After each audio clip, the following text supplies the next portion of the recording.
tô ficando expert em live, gente. Coloquei um pin aqui para todo mundo que entrando na live saber que a gente vai estar falando hoje sobre coronavírus. E agora, devo cancelar minha viagem ou não?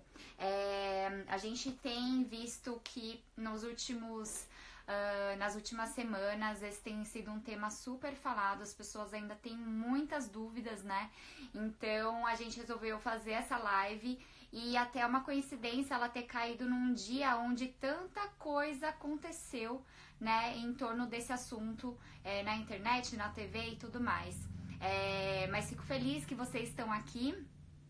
Casal Infecto, a doutora Tassiana, ela já tá aqui também, já enviou um request, daqui a pouco eu já vou colocar ela aqui na live com a gente.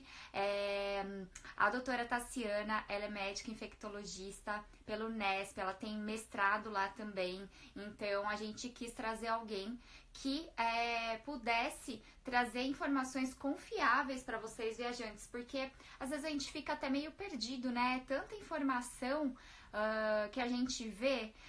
Hoje o WhatsApp assim bombou de coisas falando sobre coronavírus e às vezes a gente fica meio sem reação, né?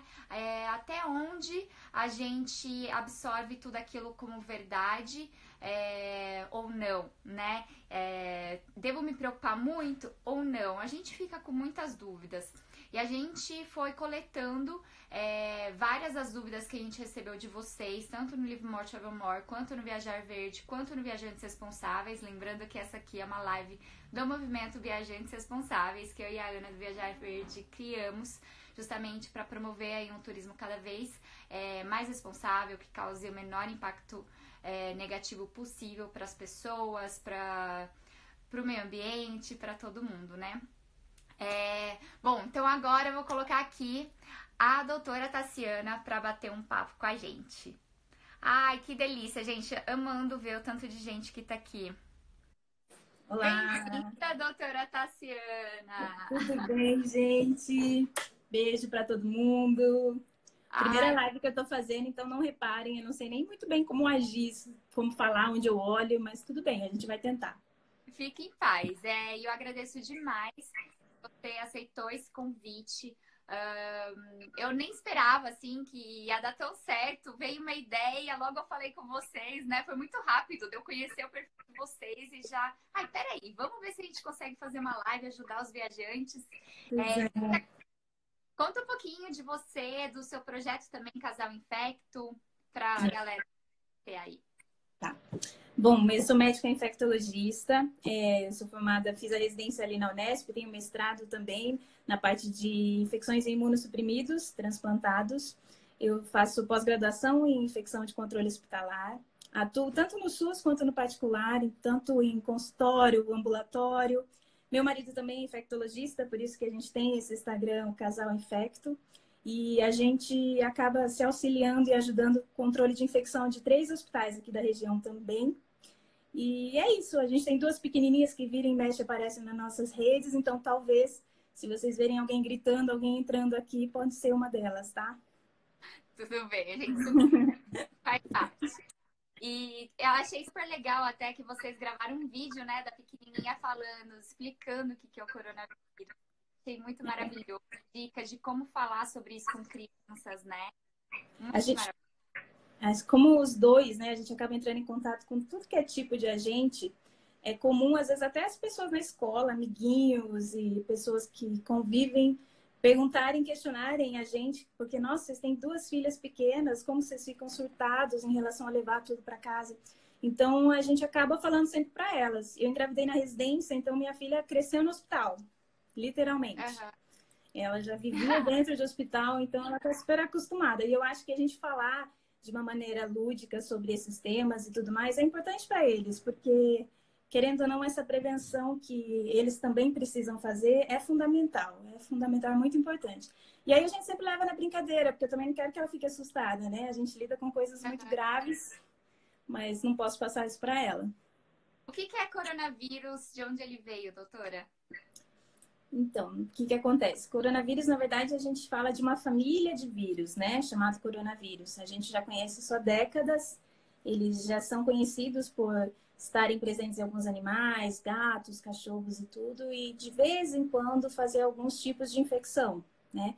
O novo coronavírus, que daí sim é esse que a gente está falando, que é o SARS-CoV-2, a doença é o Covid-19, é esse vírus que surgiu agora em dezembro lá na China e que está gerando pânico em muitas pessoas, né? É um vírus como qualquer outro vírus que a gente está acostumado, influenza, rinovírus, um vírus respiratório, que gera sintomas mais dessa parte de respiração mesmo, e o que a gente sabe é que ele tem um potencial muito grande de transmissão. E tá aí a nossa dificuldade, porque apesar de não ser um vírus considerado muito grave, né, dependendo da idade, dos fatores de risco, ele se transmite muito fácil. A gente sabe que uma pessoa com vírus, em média, ela acaba passando isso para 2 a 3 pessoas, né?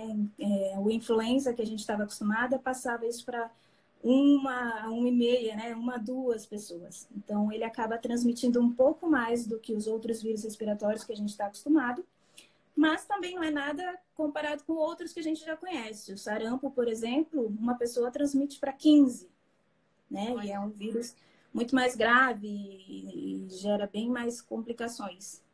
Mas é mais ou menos isso. E como que ele é transmitido? Então, ele é transmitido por gotícula respiratória, né? Então, na verdade, qualquer secreção, tosse, fala, espirro e também pelo contato. Então, tá aí um grande problema também, porque as mãos, o contato com superfície contaminada, a gente sabe que também pode transmitir. É um vírus que, nos últimos estudos, os dados que a gente tem é que eles podem permanecer até 9 dias em condições ideais, eles podem permanecer nesses ambientes.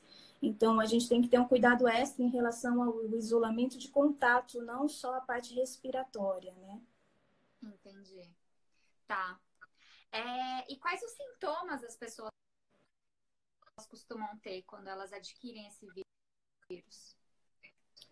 Muitas pessoas não vão ter sintoma nenhum, né? Principalmente na faixa etária infantil, muitas crianças acabam não tendo. Mas quando aparecem esses sintomas, os sintomas são como de uma gripe que a gente está acostumada, né? Um resfriado um pouco mais forte.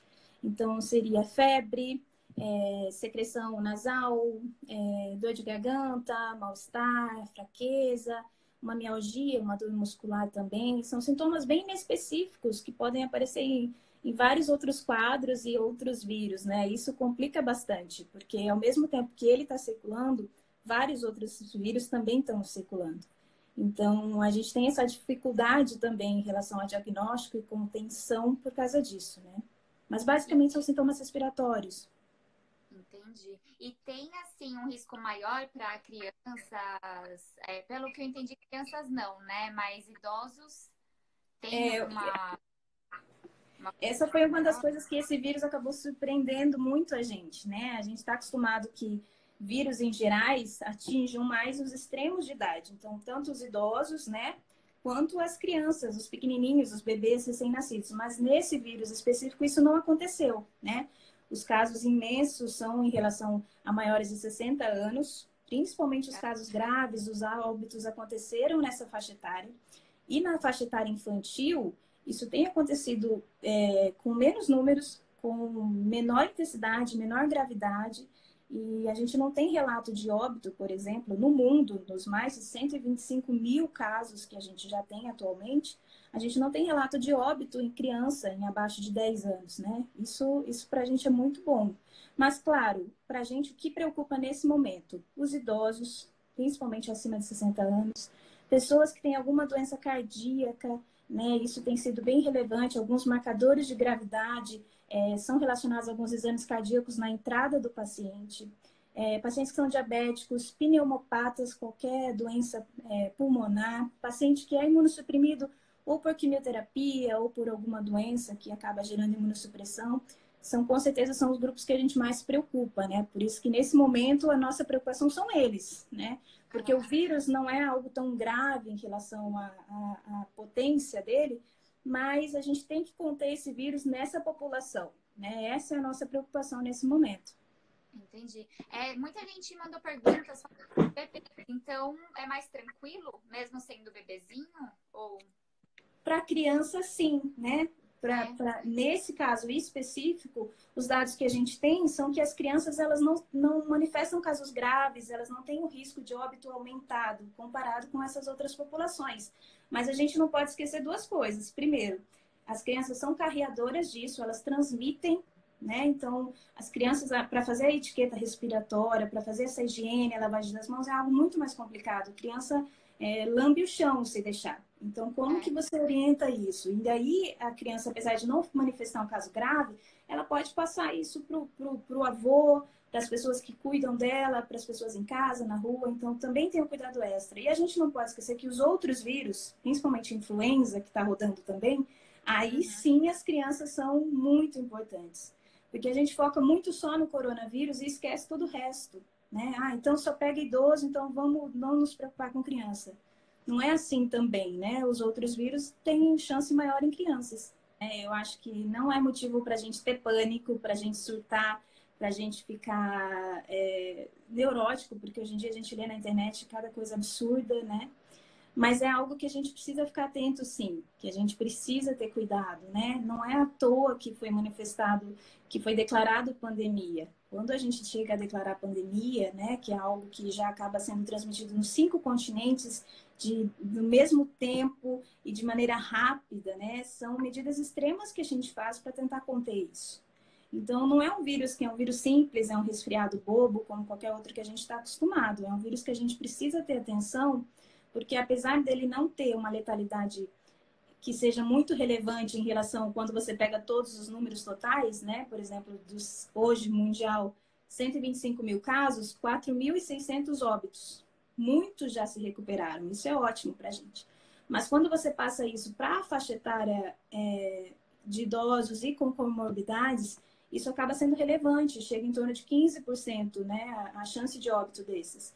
Então, nesse sentido, a gente precisa, sim, ficar alarmado e preocupado, mas não pânico, né? O pânico faz a gente se esconder, faz a gente fazer medidas irracionais, e isso não é o ideal nesse momento.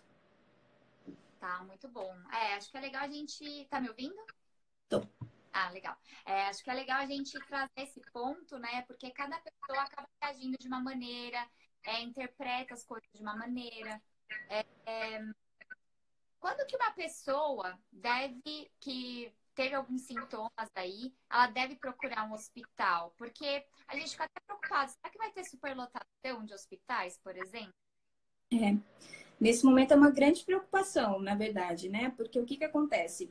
É difícil você passar uma realidade de um outro país para o nosso país. Porque, primeiro, o nosso país é extremamente desigual. O que acontece em outros estados, a temperatura é diferente, as igualdades sociais são diferentes, a quantidade de hospitais, de leitos, é tudo muito diferente. É como se fossem vários países, né? Então, mas na Itália aconteceu isso, na Alemanha aconteceu isso, na China aconteceu isso. Aqui é totalmente diferente, né? A gente está com uma nova realidade.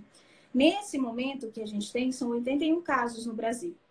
Hoje a gente já tem transmissão intraterritorial, a gente já tem pacientes que pegaram o vírus aqui no Brasil sem viajar, sem ter tido contato, né? Isso é algo que a gente precisava para ficar ainda mais atento, né? Porque as pessoas, elas acham que assim, o governo não está fazendo nada, ninguém está fazendo nada, por que não bloqueia tudo, né? Vamos parar as escolas. Não é tão simples assim. A gente precisa entender que como que eu vou fazer um isolamento numa população que mora na favela? Como que eu vou isolar alguém em umas escolas públicas que o pai trabalha das 6 da manhã às 8 da noite e a criança vai ficar com os avós, vizinhos e tudo mais? Né? A gente tende a pensar muito só na gente, porque a gente tem cuidador, a gente tem escola, a gente tem alguém para ajudar e tudo. Mas essa não é a nossa realidade. A gente não é um país rico e com todas essas condições. Então, quando o governo, quando o Ministério da Saúde, a Secretaria de Saúde pensa nessas medidas, elas têm que pensar na parte financeira e nessa nossa realidade. E aí é o nosso maior problema. Porque as pessoas que não deveriam procurar atendimento, pessoas que estão assintomáticas, pessoas que não sabem usar o SUS, o pronto-socorro, da forma adequada, né? Eu vou procurar o pronto-socorro quando eu estou com uma dor no dedão de 2 anos atrás. Não é, o pronto-socorro não é para isso. né?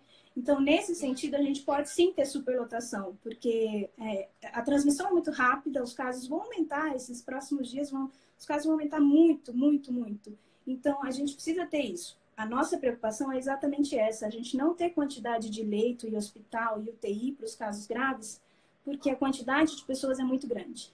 A quantidade de pessoas surtando é muito grande. E a gente entende esse pânico, eu entendo totalmente, né? Eu sou mais acostumada a lidar com outros vírus e meningites e coisas nesse sentido, mas eu entendo que para uma pessoa que não veja isso muito na frequência, pareça ser algo muito irracional. E aí procure atendimento, né?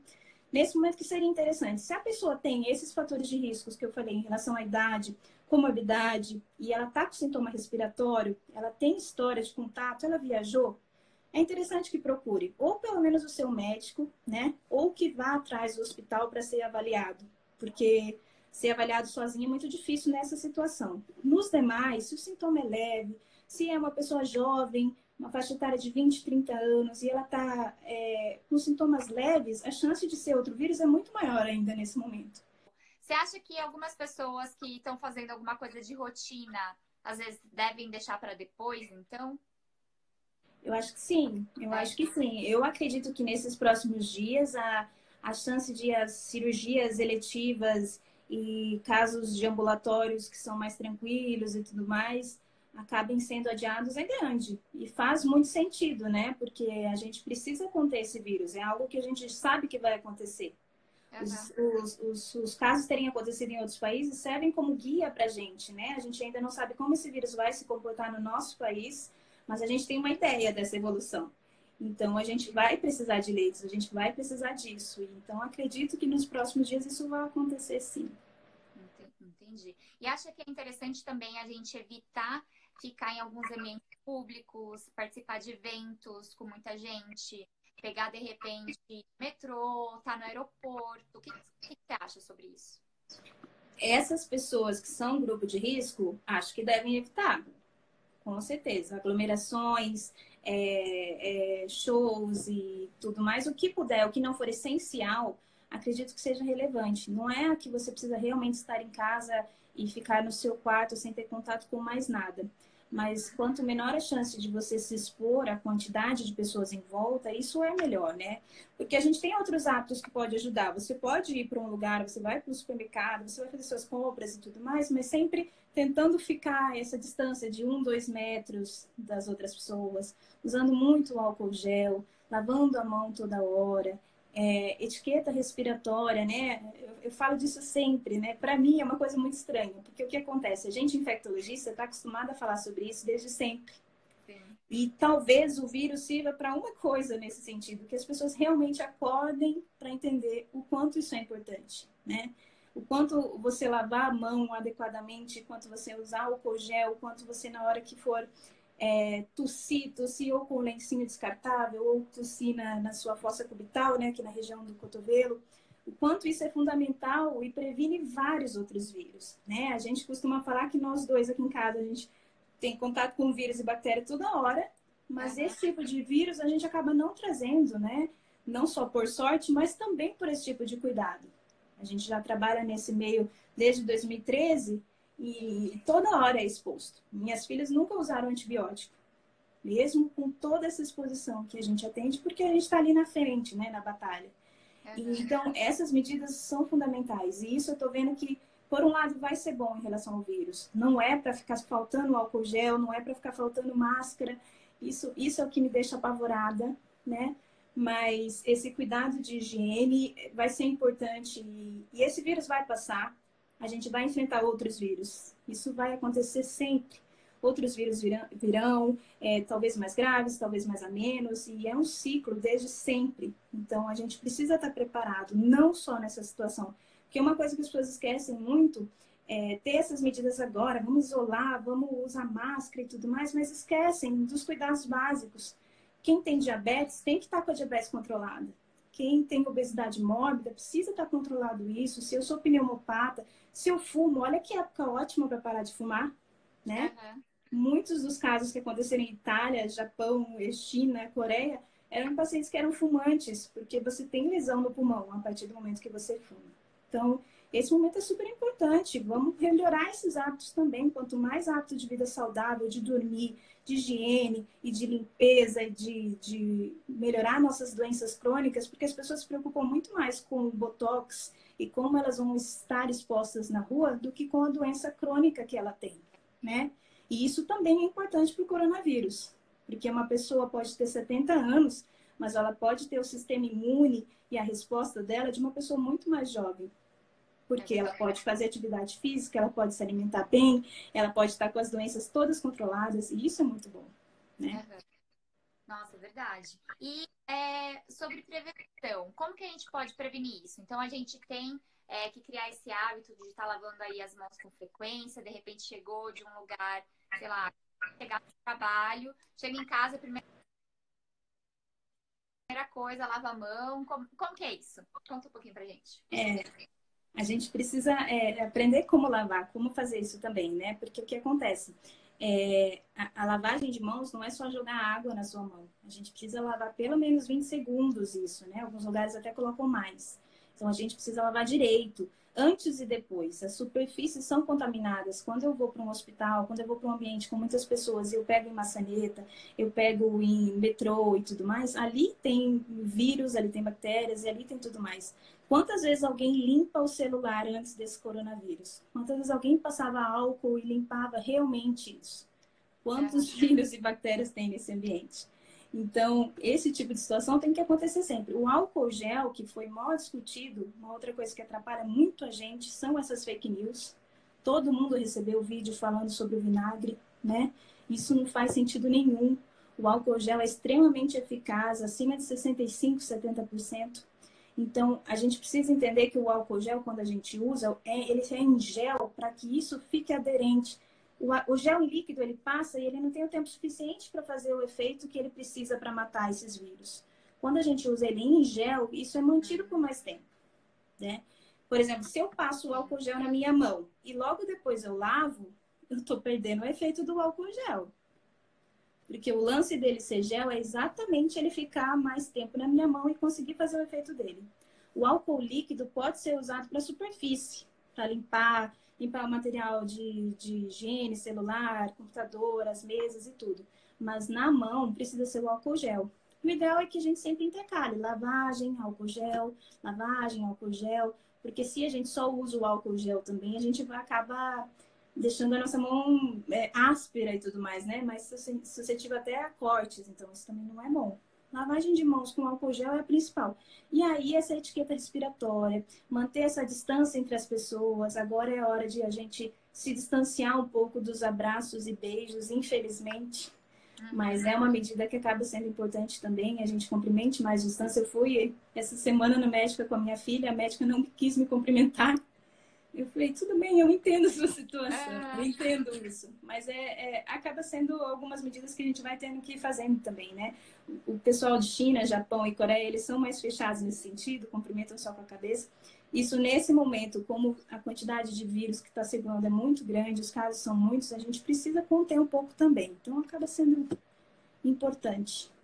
Ah, interessante. E, assim, muita gente perguntando de máscara. Devo usar máscara? Não? A máscara funciona? A máscara foi algo que já foram as brigas na internet. Eu recebo todo dia briga nos comentários dos meus posts, gente brigando por causa de máscara, né? Inclusive, um cara que é da Coreia me mandou mensagem esses tempos atrás me criticando, porque eu tinha falado em relação ao uso de máscara só quando você estava sintomático. E aí ele foi atrás e foi ler estudo, foi ler na OMS, CDC, liu inclusive as orientações da Coreia de que não era para usar máscara a todo direito, né? Então, o que é a questão? A máscara é importante que você use primeiro quando você está sintomático. Se você está com sintoma e você vai para algum lugar ou você vai mesmo procurar atendimento, você não use a máscara cirúrgica, aquela máscara, a branquinha, a mais simples, né? E aí, o que acontece? Ela tem que estar colocada direitinho no corpo, só que ela não protege 100%. Esse é o problema de uma pessoa que não tem sintoma, não tem nada e fica usando aquela máscara e acha que está protegida, aquilo que você não está. Primeiro, ela tem os espaços aqui, entra ar, né, e tudo mais. E a gente tem todas as outras regiões, inclusive a mão, que é o nosso maior problema nessa fase, que está transmitindo. Então, todos os estudos que já foram feitos, 2009, as pessoas esquecem muito do H1N1 que a gente passou, também tivemos esse mesmo problema e não mostrou relevância ou importância você usar a máscara se você estiver assintomático. Não melhora a sua sobrevida, não diminui sua chance de ter o vírus. Por isso que a gente precisa usar. Se está sintomático, a gente, profissional de saúde, é muito exposto, né? Na hora que você está fazendo um procedimento, intubando, está aspirando, examinando, a gente entra em contato com secreção toda hora. Nesses casos, a gente usa a máscara cirúrgica se não for procedimento de aerolização. Algumas situações, por exemplo, quando você intuba, essa partícula que já é pequena, ela fica ainda mais pequena, ainda menor, né? Ela vira aerolisa. Nesses casos que você aeroliza, só a N95, aquela PFF2, que é uma que vocês já devem ter visto, que ela fica assim totalmente, só essa dá conta disso. Então, nesse caso, quando o profissional de saúde vai fazer esse procedimentos, aí a gente tem que usar esse tipo de máscara. Nos outros, é máscara normal. Se tiver sintomático, se tiver cuidando de alguém, e profissional de saúde que acaba atendendo bastante. No mais, não tem necessidade. Entendi. Nossa, é muito esclarecedor, porque eu estava pensando que eu ia comprar essa outra máscara aí, que ela é até um pouco mais cara, né? E não faz muito sentido, porque assim, a máscara, você tem que ser trocado, né? Ela tem uma durabilidade. Então você vai comprar uma super cara achando que vou usar isso o resto da minha viagem, e não é assim, sabe? A máscara branca a gente pode usar enquanto ela estiver sequinha e tudo, mas a gente fala em 4 horas a gente precisa trocar. E a N95 depende do laboratório, né? De onde é feito, mas a gente fala que geralmente dura um dia, né? E outra coisa que é importante, as pessoas não são treinadas a usar esse tipo de máscara. Eu vi muitas blogueiras e youtubers usando a N95 de maneira errada, não estava aderente no corpo, toda hora pegando na máscara.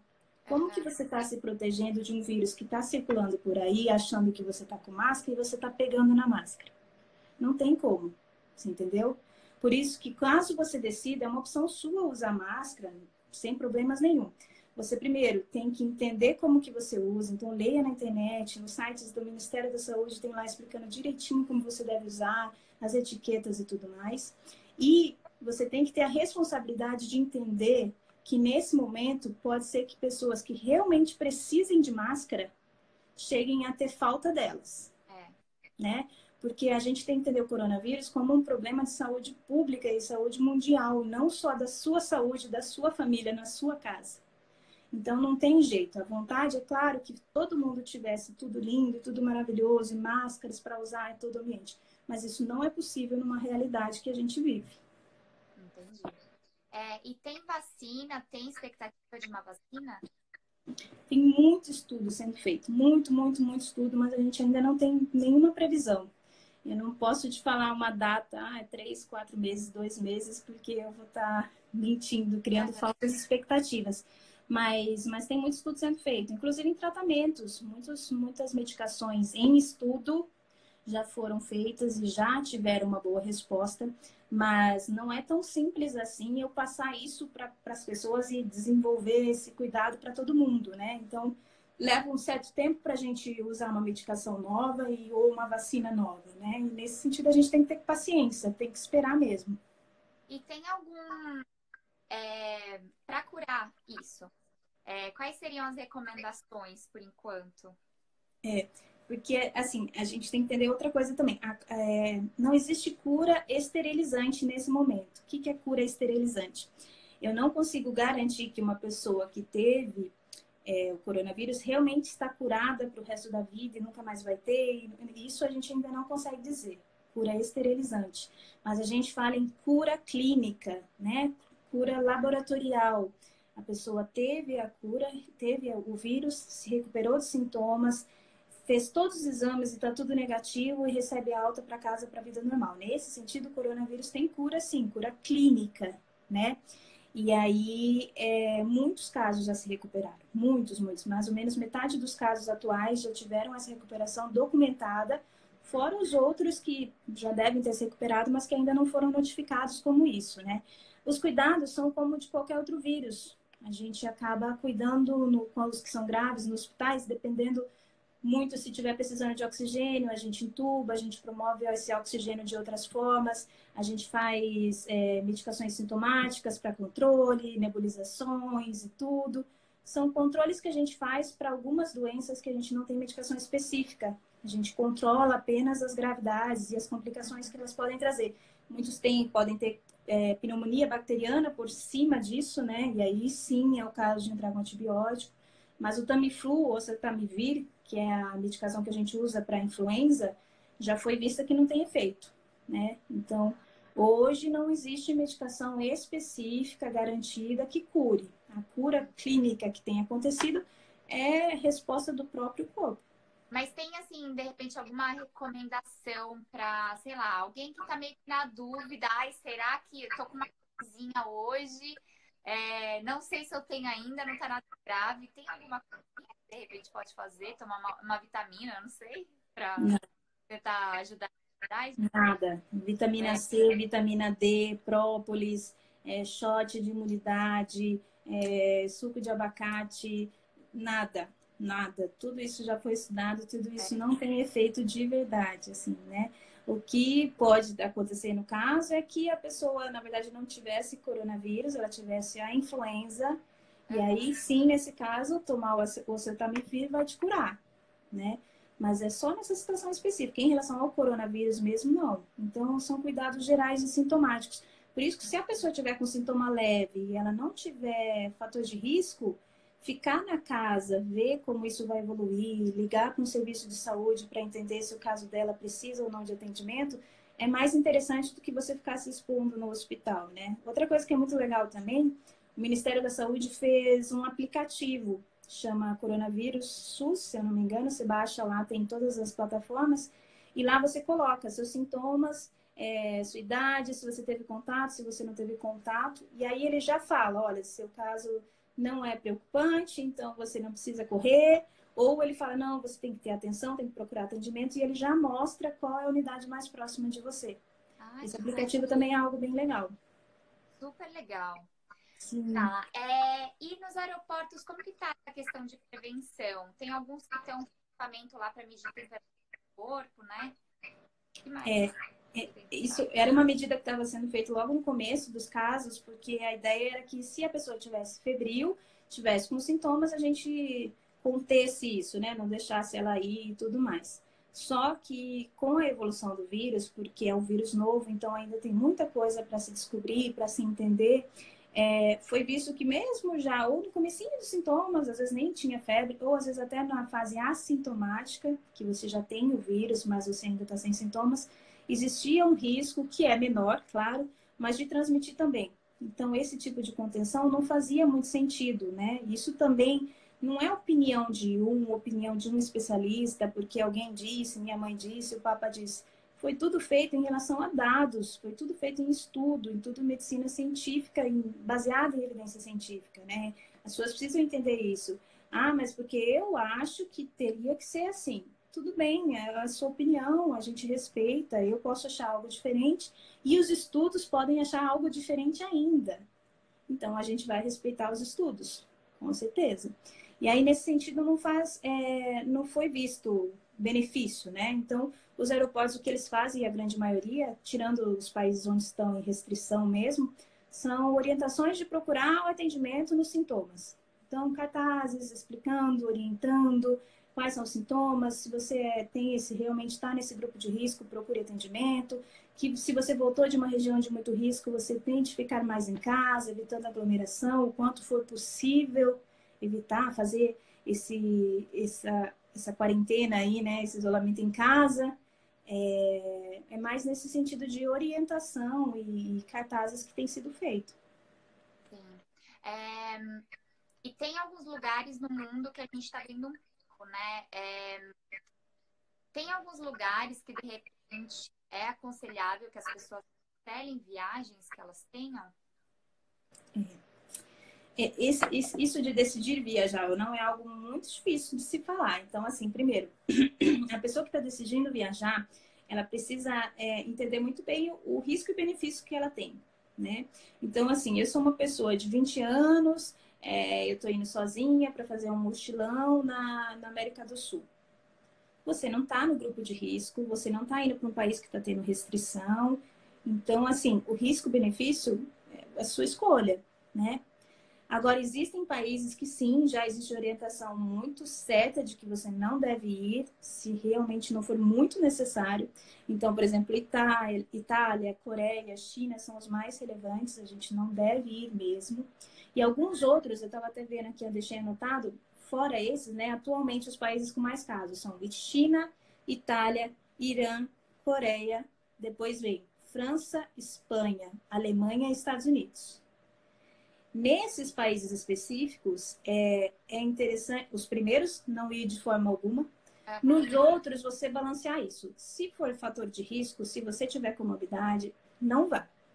Eu aconselharia que você não vá mesmo, não é interessante nesse momento, até porque você pode sofrer uma medida restritiva, como o Trump fez ontem em relação aos voos dos Estados Unidos para a Europa, né?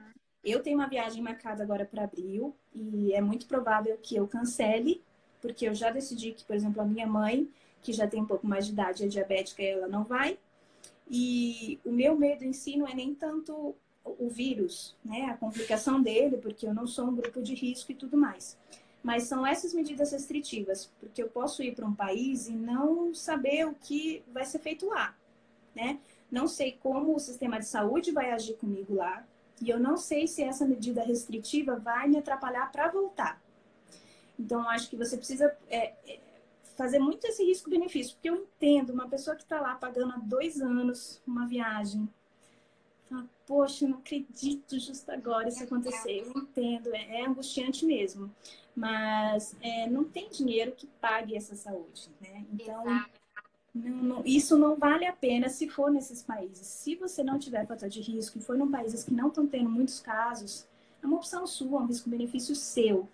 Nos outros, eu aconselho que não vá mesmo, né? Quando a gente chegar a declarar pandemia, que eu inclusive acho que demorou, porque os casos já estavam há muito tempo, é porque as medidas restritivas vão acontecer. Então, o risco de você ir ter esses tipos de problema lá é grande. Voltar, Então, por exemplo.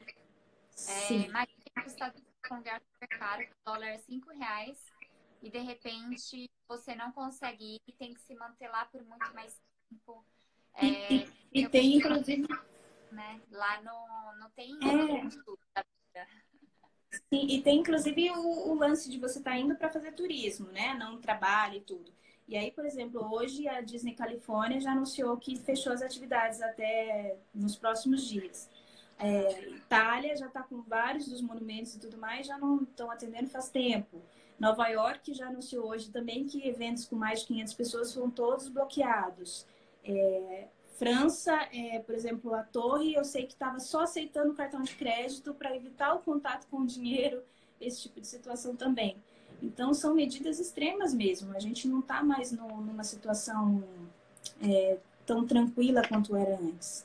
E é a maneira que a gente tem para bloquear esse vírus, é tentar manter ele menos disperso possível. E aí, nesse sentido, ficar mais em casa também acaba ajudando. Sim.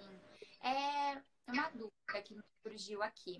Mesmo que a pessoa esteja viajando, de repente, na América Latina, em lugares que o risco é menor, será que a gente tem que se preocupar com a exposição ao risco que a gente tem, às vezes, em aeroportos, onde a gente tem uma transitação muito grande de pessoas do mundo inteiro, por exemplo, São Paulo, que tem muita gente do mundo inteiro que vem para negócios para cá, não só viajar, quem muitas vezes vai para outros países, param aqui primeiro para ir para outro. Tem que se preocupar com isso ou não? Fiquei pensativa em relação a isso. Não, isso é algo para se pensar mesmo, porque hoje, por exemplo, no Brasil são 81 casos. Né? Eu até achei que teriam mais casos nesse momento, assim. Mas o que acontece? São 81 casos e a gente está tendo caso, a grande maioria nos grandes centros. Então, São Paulo, Rio de Janeiro. A gente sabe que lá os números são mais fáceis, são mais fáceis de dispersar, porque muitas pessoas viajam, muitas pessoas de outros países acabam indo para lá e tudo. Então, eu acho que assim, a gente não tem medida restritiva nenhuma no país, no Brasil. As viagens dentro, vou para o Nordeste, vou para São Paulo, vou para o Rio, elas não estão proibidas, você não vai vai sofrer problemas para isso. Mas, como tudo na vida, a gente precisa ter bom senso. A mesma situação, se você não é grupo de risco e você está fazendo algo que talvez seja importante para você, não vejo por que cancelar. Agora, se você está dentro desse grupo de risco, esse é o nosso foco, e você pode não ir para essas regiões, não precisar de aeroportos, de tudo, é melhor evitar. Agora, caso você vá, mantenha os cuidados de higiene, de lavagem de mãos, de álcool gel. Se tiver sintomático, não saia de casa, evite sair, não vá para essas situações, pense nas outras pessoas também. A gente não pode transmitir isso, a gente tem que pensar nisso como algo sério, não é para surtar, não é para ter pânico, mas a gente tem que ter a sua responsabilidade também. Então, quando você está sintomático, fique em casa, evite isso. Só que eu sei que cada pessoa tem uma realidade, então eu não posso falar para todo mundo, não viajem, não façam isso, porque depende, só a pessoa entende o que é importante realmente para ela, né? Para quem pode ficar e evitar essas situações, ótimo. Mesmo não estando no grupo de risco, se eu me expor mais ao risco em ambiente com muita movimentação e tudo mais, será que eu não corro o risco de eu pegar, não sentir nada, mas eu transmitir para os meus pais, para os meus avós? Comecei a pensar, então, não pensando em mim, mas pensando que às vezes eu posso ser o veículo para contaminar outras pessoas. Sim, porque é exatamente isso que a gente está passando hoje em relação a vamos cancelar as escolas, vamos bloquear todas as universidades.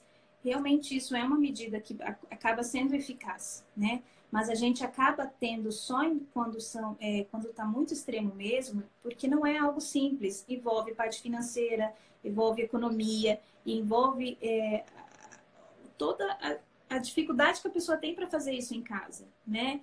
Porque é o que estavam falando, você vai deixar a criança não vai para a escola. Beleza, é uma medida que vai ser ideal. Mas aí os pais precisam continuar trabalhando. Não vai, gente, as pessoas precisam trabalhar. Se eu não for atender paciente, como que eu vou fazer? Como as pessoas vão ficar? E aí, com quem vai ficar as filhas? Com os avós, na grande maioria. Com as pessoas que têm mais idade, com a tia, com pessoas que também cuidam disso. E as crianças já foram expostas, muitas são assintomáticas e podem ter o vírus. Então, é algo muito a se pensar e balancear. Quando o governo faz esse tipo de medidas, é uma decisão difícil, né? Vamos realmente chegar a bloquear tudo, vamos realmente... Não é simples, não é simples. O caos que fica o país e o ambiente quando está tudo parado, vocês estão vendo em relação à Itália, né? A Itália demorou para fazer esse tipo de medida? Acredito que sim, né? Não sou epidemiologista, não estou lá e tudo, mas parece que sim. Mas é uma situação extrema quando os casos realmente começam a aumentar. O Brasil preocupa essa quantidade de leitos? Preocupa, com certeza. Eu fico preocupada em relação a isso. Mas o Ministério da Saúde tem feito todas as condutas muito baseadas na OMS, em tudo que é recomendado desde o início nos casos na China, né?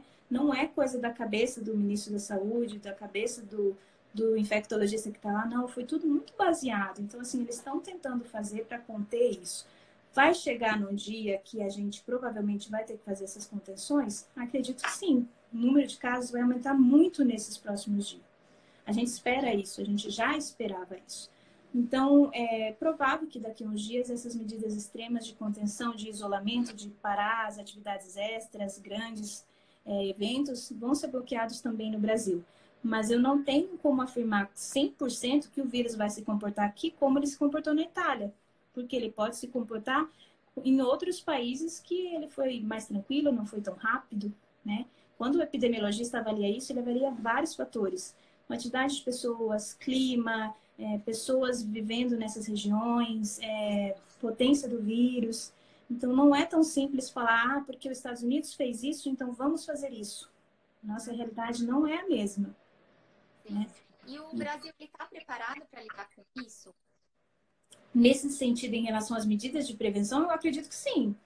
Em relação ao que tem sido feito e de exposição e de se falar e de mostrar, eu acredito que sim. Mas o país não é um país rico. E aí, em relação ao número de leitos e de hospital, na verdade, nenhum país no mundo estaria capaz de receber toda a população do país, né? Se o vírus tem essa potência tão grande de ser distribuída, nenhum país, nenhum mais rico do mundo teria capacidade para receber todas as pessoas do país no hospital. E o Brasil, a gente sabe que não é um país rico, é um país extremamente desigual, porque o que tem em São Paulo e o que tem no Acre e o que tem em Manaus é totalmente diferente. Então, nesse sentido, o Brasil tá fazendo o que é possível, né? Porque não tem milagre que vai resolver isso. Então, a gente está tentando fazer as contenções que são precisas, as medidas que são feitas, que já mostraram benefício em estudos, mas, infelizmente, bloquear totalmente, evitar, curar, resolver esse vírus, não é possível, né? Então, essa é a nossa dificuldade. E tem uma expectativa de em quanto tempo a gente tem esse pico do vírus e depois baixa, de repente ele termina, entre aspas, termina essa preocupação, alguns meses. Porque a gente tem visto as notícias assim na internet, né? Então. Se a gente for considerar a China, que inclusive agora os casos só estão diminuindo, né? Vocês devem ter visto essa notícia, foi em torno de 3, 4 meses, né? Mas isso é a China. Se a gente for pensar na Itália, é algo diferente. A população lá é bem mais idosa, é a população com mais comorbidade, a população uma população menor e tal. É diferente para o Brasil, é difícil te dizer isso, né? Não consigo te falar exatamente se aqui vão ser 2, 3, 4 meses, não sei. Eu espero que seja resolvida rápido, claro, como qualquer outra pessoa. Claro. Mas ainda é muito achismo. Esses dados são muito dinâmicos. O que eu falo hoje em relação a essas medidas de prevenção pode mudar amanhã, né? Porque os casos estão mudando muito rápido e está tudo desenvolvendo. Hoje foi um caos de mudanças de ontem para hoje, né? Então, esses dados são dinâmicos. A gente precisa estar atento, ler na internet toda hora, procurar informação, seguir o que tá sendo falado, porque essas fake news atrapalham muito, muito o trabalho que a gente faz. Tem muitas pessoas boas na internet. A gente faz parte do grupo de Saúde Honesta, que é um grupo que divulga informação de qualidade, e a gente está toda hora tentando combater essas fake news e tudo, mas com a facilidade que a gente tem na internet, tanto para adquirir informação boa, a gente tem para informação ruim também. Então, mesmo a gente recebe em grupos de tudo que é lugar possível as fake news relacionadas ao coronavírus. E aí a gente precisa ter consciência, responsabilidade de não transmitir isso, de não passar, vá atrás da fonte, leia na internet, procure os dados oficiais, procure tudo que eu falo, que às vezes as pessoas me criticam lá na internet, o que eu vejo bate-boca e tudo, eu não falo porque é da minha opinião, é da minha cabeça. Eu falo porque a gente leu, porque a gente foi atrás, porque está lá escrito. O que a gente sabe, o que eu não sei, a gente fala, a gente ainda não sabe, né? Vamos esperar o vírus continuar indo, né? A gente já sabe muita coisa, né? Por um lado, isso é muito bom, porque essa quantidade de pessoas que se recuperaram, isso é muito animadora. No começo, o medo era que esse vírus fosse muito rápido e matasse muito rápido. E isso não tem acontecido, isso já é uma tranquilidade. Mas, como eu sempre falo, não é algo para pânico, mas é algo para atenção. Né? Vamos reforçar as medidas que já eram para ser feitas desde sempre. E que não fiquem só agora, que fiquem para sempre, que a gente tenha esses cuidados para sempre. Sim, com certeza. Uma pergunta que a gente tem recebido também é se existe alguma sequela, de repente, para quem adquiriu esse vírus. Não tem nenhum caso relatado disso. Né? Existe um caso que é discutível em relação a uma mulher que teria pego 2 vezes o vírus, mas isso não foi confirmado, isso ainda não é certo, porque a gente não sabe se foi um falso positivo, se o tempo de exame ainda não tinha sido negativado o suficiente, ainda tem muita coisa para se discutir. Agora, em relação à sequela, não. A sequela é a gravidade mesmo e chegar a óbito. Os que se recuperam ficam sem nada. Legal. Então, assim, só para a gente recapitular umas coisinhas focado na questão de viagem, que foi o ponto-chave que a gente recebeu mais dúvidas. A gente recebeu muitas dúvidas de pessoas que tinham viagem para o exterior. Você pode, por favor, quais os países que é melhor mesmo a pessoa cancelar a viagem?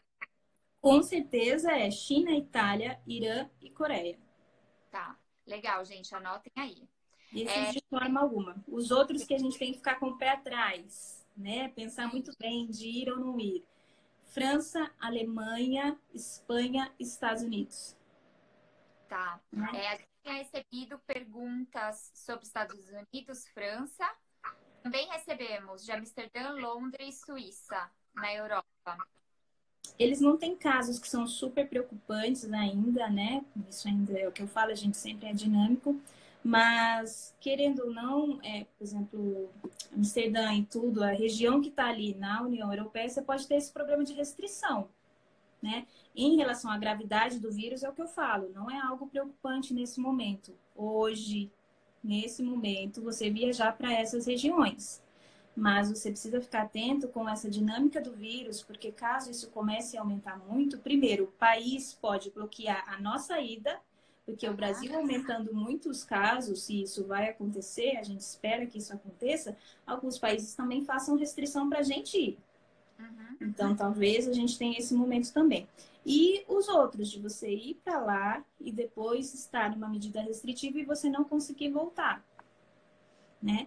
Não é algo que você tem que realmente cancelar, mas é prudente não ir, principalmente se você estiver no grupo de risco. Sim. Se você estiver no grupo de risco, se você sabe que você vai voltar e depois você mora com uma pessoa que é idosa, se você tem esse tipo de situação, eu não aconselharia você ir. Eu não iria, né? Mas não é oficial, não é algo oficial em nenhum site sobre isso. Sim, não, acho que é super válido esse comentário. No final, a decisão é nossa, é legal a gente olhar para todos os ângulos, tudo que pode dar certo, tudo que pode dar errado, né, para a gente tomar a decisão. E acho que é importante a gente buscar pensar em comunidade, né, não pensar só na gente como indivíduo. Ah, eu tô bem aqui, tô com saúde, vou e eu não tô nem aí. Sim, eu acho que a gente tem que pensar como sociedade para tudo nessa vida, né? Vem cá, me dá um oi. Dá um oi.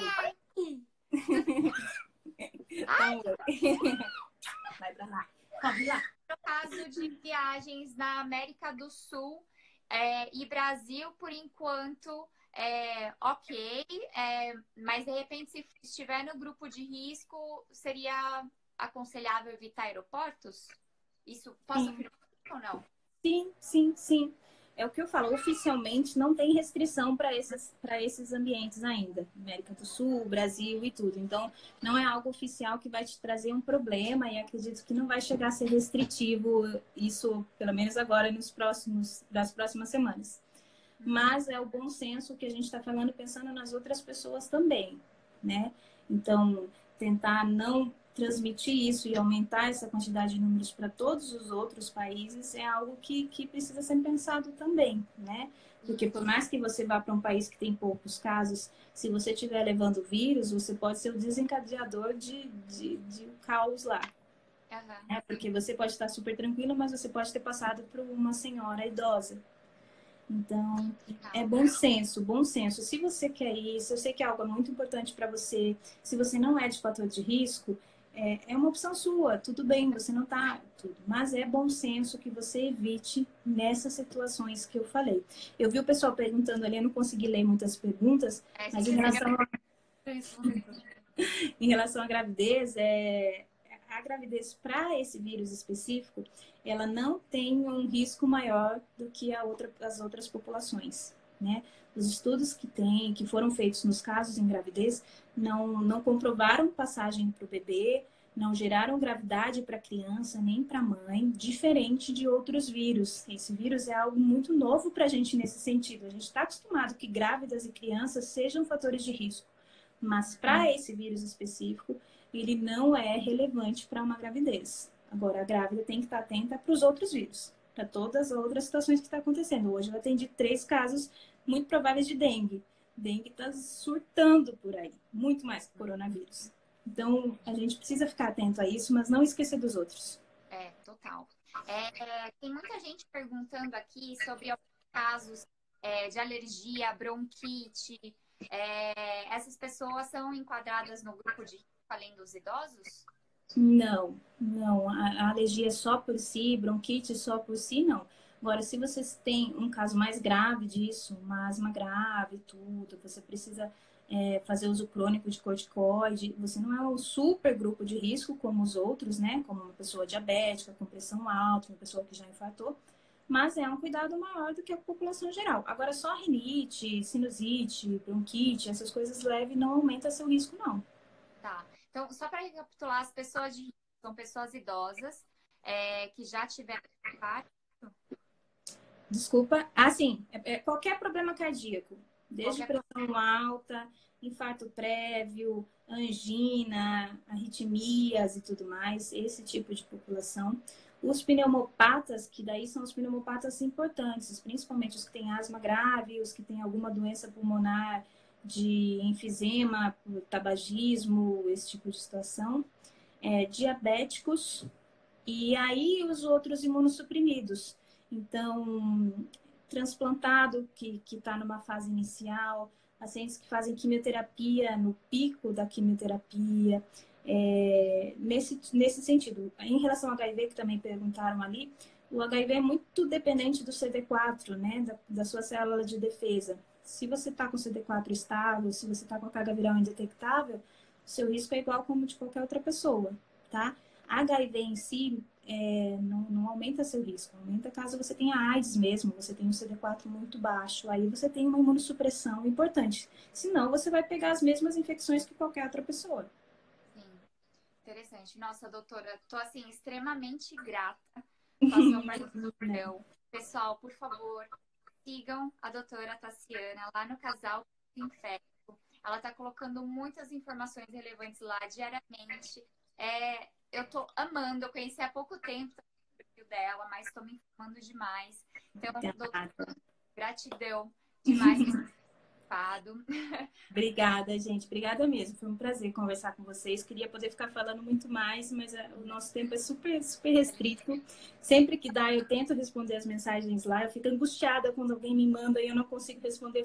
Vou dormir pensando na pergunta, mas eu tento mesmo, assim. Só que os dias têm sido bem caóticos para a gente que lida com essa situação de infecção. Vocês podem imaginar. Então, tentem entender todos os lados, tentem pensar no geral.